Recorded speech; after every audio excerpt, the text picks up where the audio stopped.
They say power can buy everything, but some things, no amount of money can restore. In a city that never sleeps, beneath the gleaming towers and designer suits, Andrés Salamanca lived a life ruled by control and success. A billionaire feared in boardrooms and envied by the world. Yet tonight, in the sterile silence of a luxury restaurant, the weight of his empire felt like a prison. At his side sat Eduardo, his 9-year-old son, still, quiet, confined to a wheelchair for 5 long years. The accident had broken more than just bones, it shattered Andrés' world and most painfully, his heart. But as the clock ticked and the silver cutlery gleamed under the crystal chandeliers, something, or rather someone, unexpected stepped into their path. A barefoot girl. No more than 9, with eyes that carried stories deeper than any fortune. She approached with the quiet certainty of a storm about to break. "Give me something to eat, and I will heal your son." The words hung in the air, daring, impossible. Andrés' laughter cracked the fragile hope that had begun to stir. Yet, in the stillness that followed, no one could deny, something extraordinary was about to unfold. What would you do if the miracle you'd waited for came wrapped in uncertainty and challenge? Would pride win over hope? Or could a simple act of faith unravel a lifetime of pain? Stay with us as we peel back the layers of power, loss, and redemption. And uncover a story that will challenge everything you think you know about miracles. Have you ever witnessed a moment where hope defied logic? Share your thoughts below, because sometimes, the most extraordinary stories start with the most unexpected encounters. In the heart of a city built on power and neon dreams, Andrés Salamanca had climbed higher than most men dare. From humble beginnings to marble floors and penthouse views, he had taught himself that life was a chessboard. Precision, cold calculation, and always, victory. Billionaire, kingmaker, untouchable, the names blurred into a lonely echo when the parties ended, and only silence waited at home. But what he could not command back, not with his millions or his ruthlessness, was the boy sitting across from him every dinner, trapped in a slender wheelchair. Eduardo, his son, his blood, had once run laughing through parks, chasing sunlight, until 5 years ago, a squeal of tires and shattered glass forced the world to slow to a crawl. Since the accident, Andrés had emptied his fortune into doctors and therapies, chasing the faint promise of recovery that always receded further, like hope fleeing before dusk. There were nights Andrés would stand in Eduardo's dimly lit bedroom, watching his child's still legs, the gentle rise and fall of his chest, the way he clung to his dreams in silence. The guilt was a shadow, thick and suffocating. If only I'd driven slower, if only I'd said no to that meeting, if only. But regret, Andrés knew, was a luxury he couldn't afford. Instead he built walls, around his heart, around his past, around anyone who might see the cracks forming beneath his perfect armor. The boardrooms where he ruled were arenas of war, yet at home, the only battles Andrés fought were against his own helplessness. With each failed treatment, each muted reply from Eduardo, his frustration mutated into something brittle and sharp. His ex-wife, Angelica, had once pleaded for compassion, once accused him of loving power more than people. He'd called it melodrama, dismissed her pain, refused to see how easily a person could become disposable when they ceased to serve his plans. Her absence felt like a wound he would never name. Now, as father and son sat together in the glow of silver candlesticks, Andrés constantly checking his watch, Eduardo wordless, his small hands fidgeting in his lap, the air between them carried ghosts. Everything felt transactional, the world, their relationship, even the hope Andrés clung to that money could buy back what was lost. Beneath the surface, grief festered, mingling with shame and stubborn fear. He wanted to apologize so often, but the words lodged like stones in his throat. Instead, he bought new gadgets, signed more checks, built higher walls. Every gesture, every sharp word, was both a plea for forgiveness and a silent confession, I don't know how to love you properly. I'm sorry I failed you. Yet inside the hollow empire he had built, Andrés could sense something shifting, a different kind of hunger, a longing not for conquest but for redemption. Was there hope, still, for a man who had traded empathy for ambition? Was there time for a broken father to earn back the trust and laughter of his son? Just as the orchestra of memories reached its crescendo, sharp with regret, raw with longing, fate sent a tremor through his carefully curated existence. The door of the restaurant would soon swing open, a barefoot child would walk in, and everything he believed about miracles, and about himself, would be tested. Andrés did not know it yet, but the true cost of power wasn't measured in dollars or influence. It was measured in what you lose along the way, and whether you have the courage to change when life demands it. The city outside pulsed with the hum of possibility and secrets, but inside Le Jardin, a temple of linen tablecloths and whispered deals, the world moved in polished, predictable rhythms. Waiters glided, invisible but ever-present, pouring wine that cost more than a week's rent in the neighborhoods across the river. Andrés Salamanca belonged here, poised, powerful, untouchable. Yet even as he commanded respect, his presence emanated a cold that bent the mood of every room. This was his kingdom, one purchased with sacrifice, built to keep chaos and discomfort at arm's length. But comfort is a fragile lie. At his table, opposite his son's quiet profile, Andrés scanned headlines on his phone, stock tickers green and red, a kind of sterile reassurance that at least the world was as predictable as his own heartache. Eduardo sat motionless, the silence between bites stretching, anxious. He traced idle loops in the condensation on his glass, stealing glances at his father, wishing, aching for something to break the static, some reason for hope that didn't sound like childish dreaming. Suddenly, from the corner of the room, a disturbance rippled, a hush, a collective bristle. Inexplicably, a barefoot child, a girl maybe Eduardo's age, had entered. Dirt smudged her knees. Her dress, 3 sizes too big, trailed like a fallen flag. She walked with a steady, unhurried grace, chin up, eyes dark and intent. Around her, the gilded world recoiled, sharp whispers, anxious fingers gripping handbags, a waiter half raising his hand as if to bar her path. She did not flinch. If she was frightened, here, barefoot, among those who would never see her as anything but an intrusion, she didn't show it. Her gaze swept from face to face, pausing as if she could see past surface to secret pain, unspoken stories. She moved closer to Andrés's table, drawing every eye in the room. For a moment, time bent. Andrés looked up, annoyance flashing. How dare someone interrupt this sanctuary?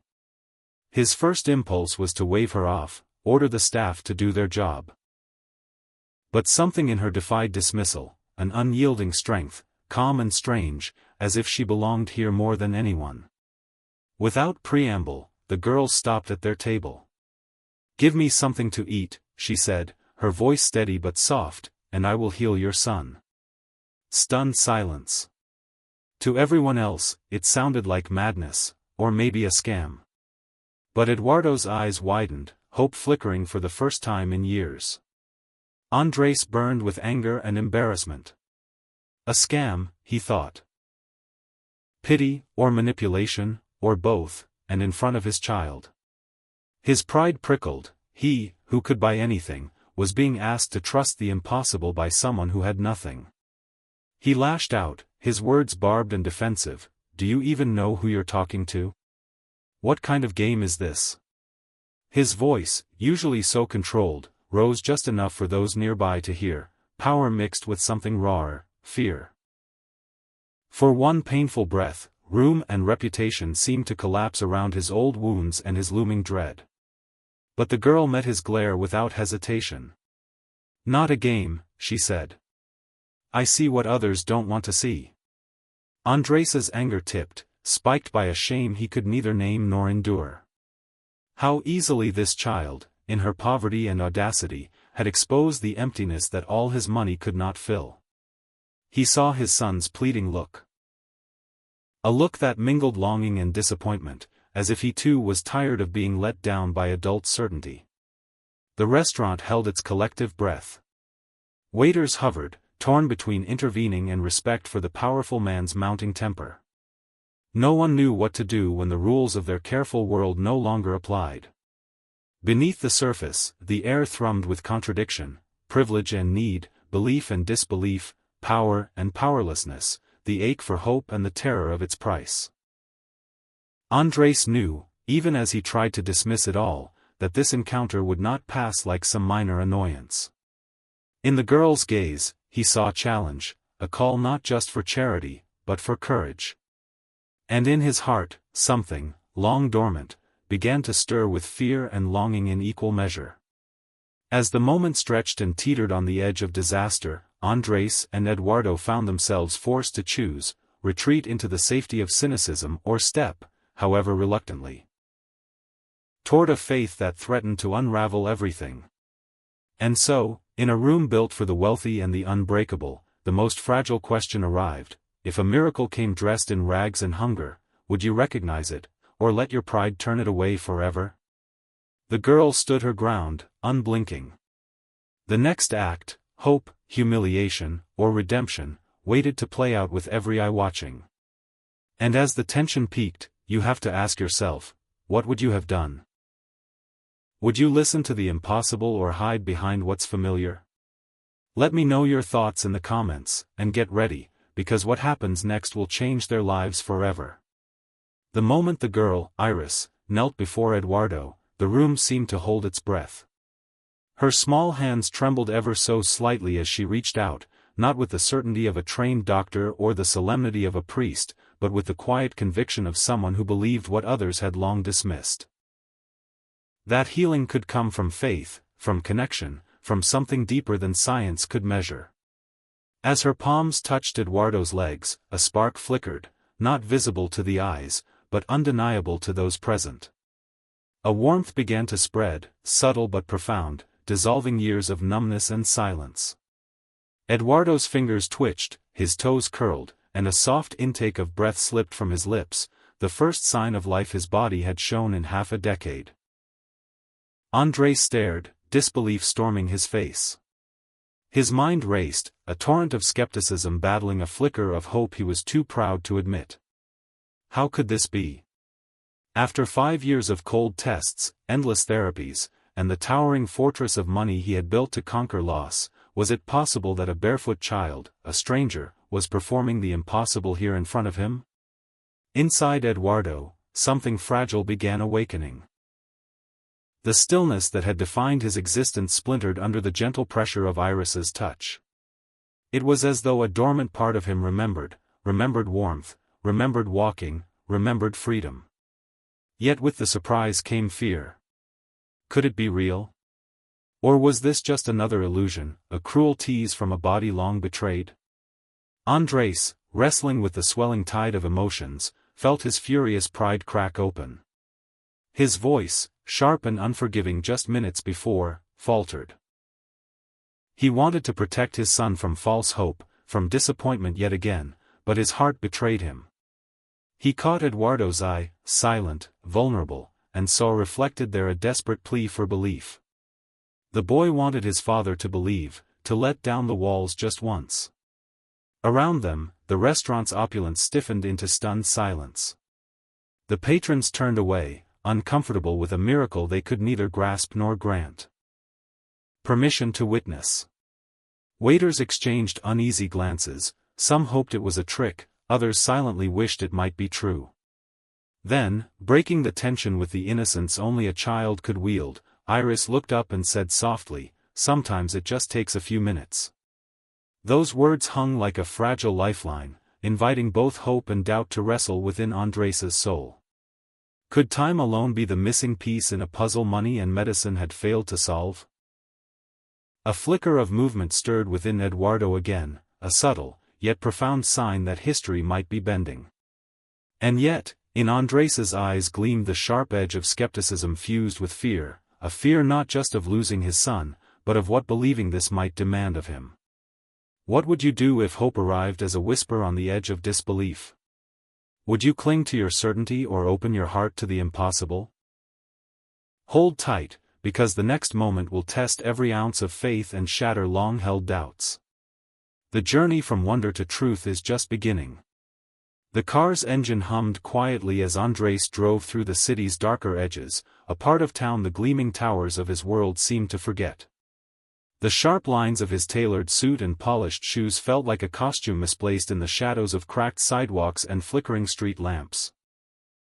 Yet he was here now, chasing the fragile thread of hope torn from a moment in an upscale restaurant, a hope wrapped in the quiet strength of a girl named Iris and her mother, Angelica. As Andres stepped into the worn shelter, the air was thick with the scent of old bricks and whispered stories of survival. Dust motes danced in the thin sunlight slipping through cracked windows, painting the scene far from the luxury he commanded daily. And there she was. His daughter, the barefoot healer, resting in a faded room, her small frame curled beneath a threadbare blanket. Next to her sat Angelica, a woman whose worn face told of battles not in boardrooms but in every shattered dream and restless night. The recognition between Andres and Angelica was instantaneous, eyes locking in a mix of shock, accusation, and unspoken histories. The years stretched between them like an unspoken chasm, filled with bitterness and regret. He saw not just a former employee but a life he had discarded, a consequence of his ruthless choices. He had fired her not knowing she carried his child, not seeing past performance numbers to the fragile life growing within.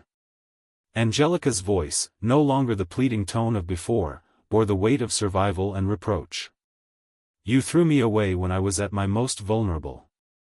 You didn't just lose an employee, you lost your daughter and the woman who tried to give you a future. The sting of those words cut deeper than Andres expected, awakening a sorrow he had long buried beneath power and denial. His heart wrestled with years of distance and silence. The memories flooded back, the cold dismissal, the overwhelmed nights, the endless struggle to protect a child born into hardship. Angelica's story spilled forth, eviction notices, nights without heat, the hunger that gnawed at both mother and daughter, and the sacrifices made in the face of relentless rejection. The relentless echo of "not good enough," fueled by a system and a man who valued success over humanity. Andres wanted to speak, to apologize, to rebuild what had been lost, but the words stuck in his throat. What could he say to undo years of pain? Then came Eduardo's quiet murmur, a plea for understanding, a hope that this broken bridge could bear weight. She touched my legs, Dad. For the first time in 5 years, I felt something. In that fragile moment, Andres glimpsed not just a miracle but a chance for redemption. Yet he knew redemption would demand more than money.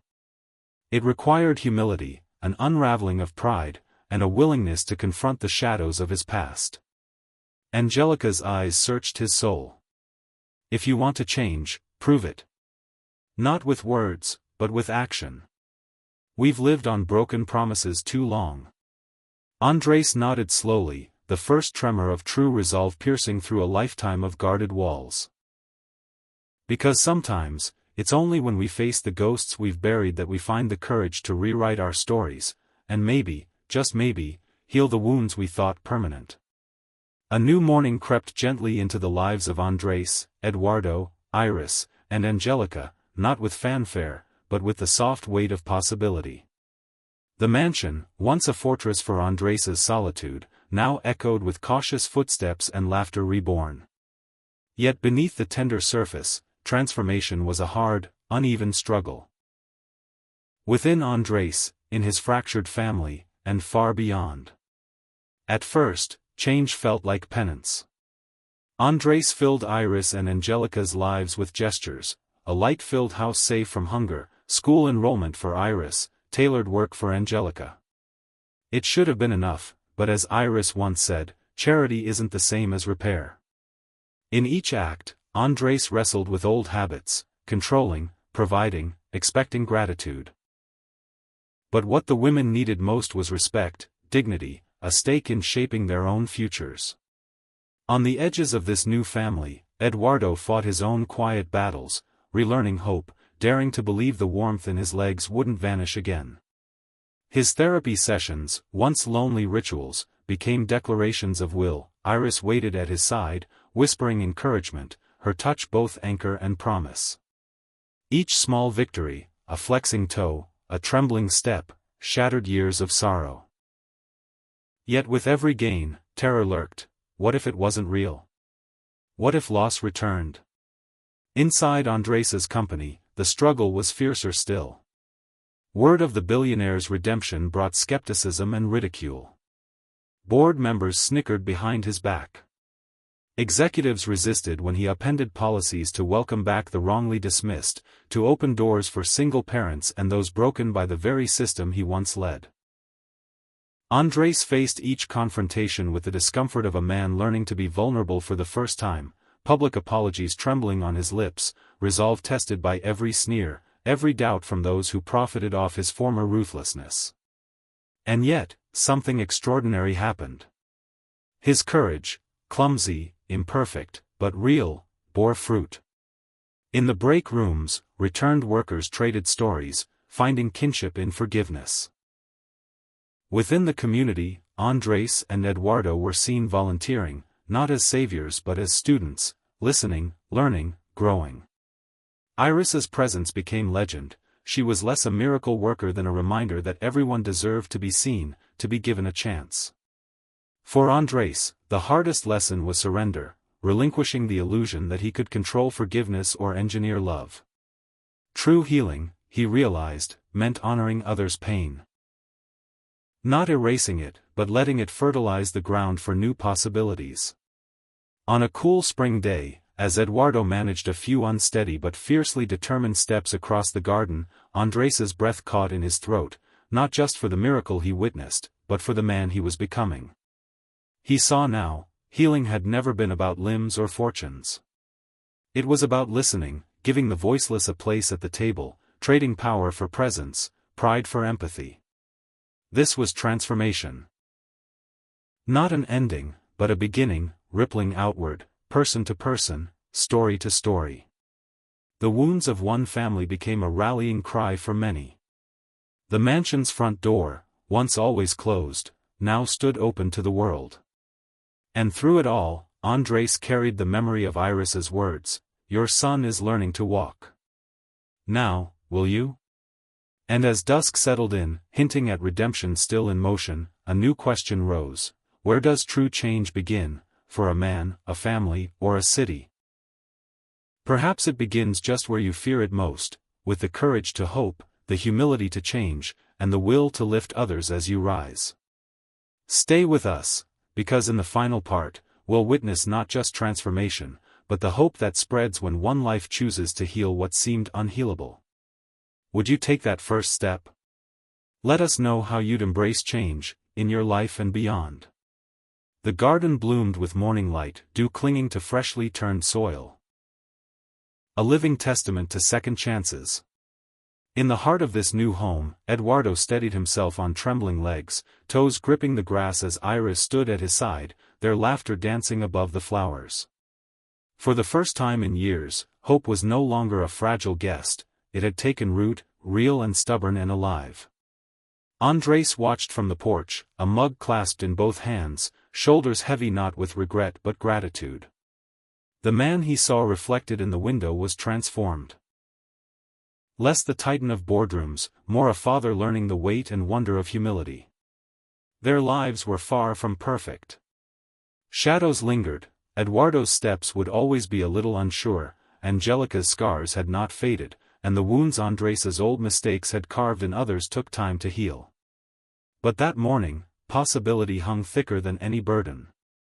Angelica stepped out, sunlight threading through her hair, her face marked not just by hardship but by resilience. She met Andres's gaze. Cautious, yet softening with each shared sunrise. They weren't a conventional family, but in the chaos of their histories, they had built something that felt, finally, like home.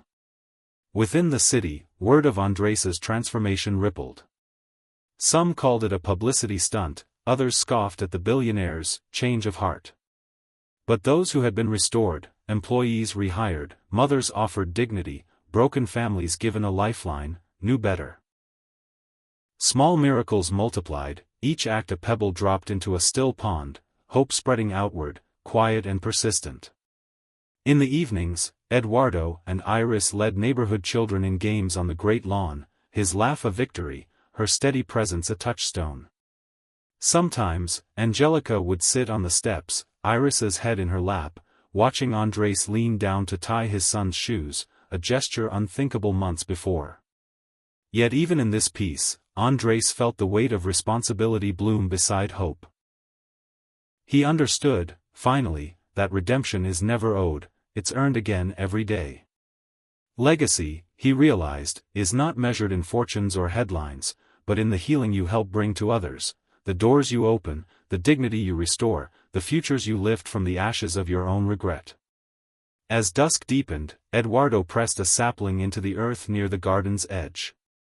Iris held it steady, their hands caked in dirt, eyes shining with victory. Andres knelt beside them, feeling the gravity of this small tree, proof that things broken can grow again, if given time, will, and care. And with the first stars pricking the indigo sky, Andres offered a silent vow, not just to his family, but to every life his choices would touch. Because true hope is never private. Responsibility is not a burden, but a promise, a pledge to keep growing, keep healing, and to help others do the same. The echoes of laughter, the rustle of new leaves, the steady beat of hearts learning to trust and love again, this was their new beginning. And if the road ahead was uncertain, it would be walked together, step by trembling step, into a future rebuilt on grace. Now, tell us, what would your new beginning look like? Whose life would you touch, if you had the chance? Let's keep sharing hope, one story at a time.